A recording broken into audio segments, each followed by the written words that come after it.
తో చేయనట్లు వారి మాట విని వారికి లోబడి ఉండుడి. ఏమంట? సంఘం అంట దైవ సేవకులకు లోబడి ఉండాలా. నేటి క్రైస్తవత్వములో ఏమంటారు, నేటి దినంలో ఏమిటంటే ఎవరు కూడా దైవ సేవకులకి లోబడతలేరు.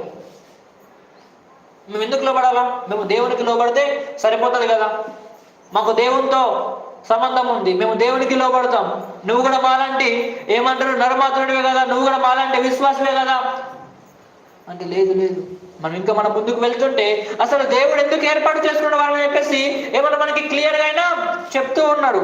ఇక్కడ ఏమంటారు దైవ సేవకులు లెక్క ఒప్పుకోవాల్సి ఉంది మీ నిమిత్తమై.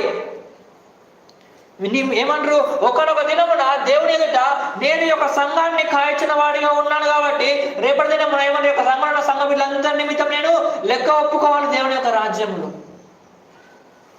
ఏం చేయాలంట? నేను ఆయన యొక్క రాజ్యంలో నేను లెక్క ఒప్పుకునే వాడిగా నేను ఉండబోతున్నాను. అదే ఏమన్నా ఇక్కడ వాళ్ళు